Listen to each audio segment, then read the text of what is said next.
Start. আসসালামু আলাইকুম ওয়া রাহমাতুল্লাহি ওয়া বারাকাতুহু। সম্মানিত দর্শক ও শ্রোতা, যে যেখানে বসে আপনাদের প্রিয় সাক্ষাৎকার দেখছেন, সকলকে জানাচ্ছি আন্তরিক শুভেচ্ছা ও মোবারকবাদ।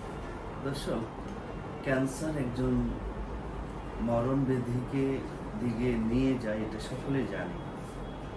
অর্থাৎ ক্যান্সার মধ্যে মানুষ মরে যায়, এটা আমরা অপ্রিয় সত্য হলেও আমরা সকলেই মেনে নিই।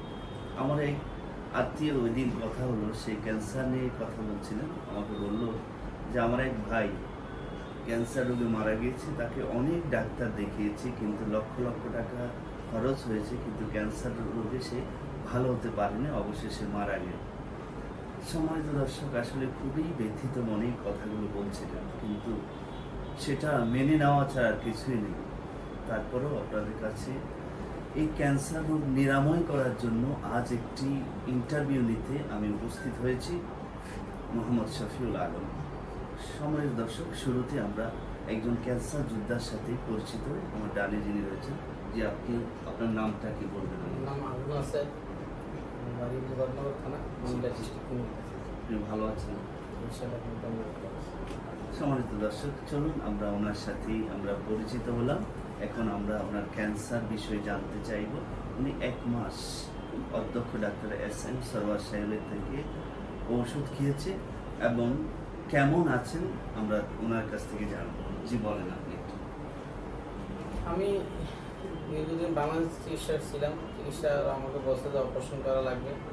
আমার এখানে স্থায়ী ব্যক্তিকে বলছে, তো আমি বলি যে না, আমার এটা আমার পছন্দ না। তখন আমি ইন্ডিয়ার চেন্নাইতে CMCতে, বেলুর অ্যাপোলোতে, নাইরুবিতে, ওখানে আমি দীর্ঘদিন 1.5 মাস চিকিৎসা ছিলাম।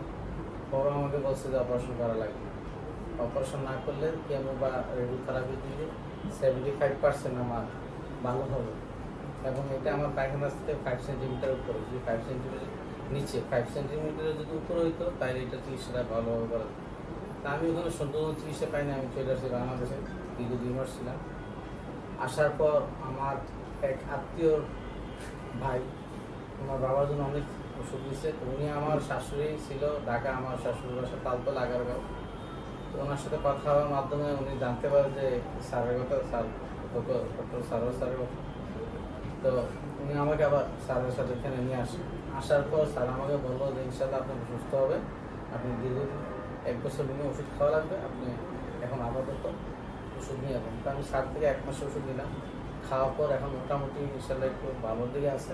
আমি আরও 1 মাস ওষুধ নেওয়ার জন্য আসছি। চমৎকারভাবে বলছিলেন, ধন্যবাদ আপনাকে। আপনি খেতে থাকুন, ইনশাল্লাহ একবার শেষ পর্যায়ে আমরা একজন সুস্থ মানুষ হিসাবে দেখবো, এই আশা এবং প্রত্যাশা ব্যক্ত করছি। সম্মানিত দর্শক, দেখলেন, শুনলেন, আসলে কি বুঝলেন? আসলে মেসেজটা আবারও আমি স্পষ্ট করে দিচ্ছি যে ক্যান্সার সম্পর্কে মানুষের যে ধারণা, সেটা আজ স্পষ্ট হলো যে হোমিওপ্যাথিকের সঠিক ডাক্তার যদি হয়, একজন গবেষক যদি হয়, অবশ্যই তিনি ভালো করার আল্লাহ পাক সেই ক্ষমতা ওনাকে দিয়েছেন। আর তার মধ্যে অন্যতম যিনি, আপনাদের সাথে আমরা সকলেই পরিচিত হব এবং ওনার সম্পর্কে আমরা জানব। আর তিনি আর কেউ নয়, অধ্যক্ষ ডক্টর SM সরওয়ার, যিনি ক্যান্সার নিয়ে গবেষণা করছেন। অনেক পুরস্কার ওনার আছে। ওনার সম্পর্কে জানার জন্য আপনারা ভিজিট করুন ইউটিউবের মধ্যে ডাক্তার SM সরওয়ার নামে, দেখবেন অসংখ্য সাক্ষাৎকার পাবেন। এই আশা এবং প্রত্যাশা ব্যক্ত করে শেষ করছি। আসসালামু আলাইকুম ওয়া রাহমাতুল্লাহি ওয়া বারাকাতুহু।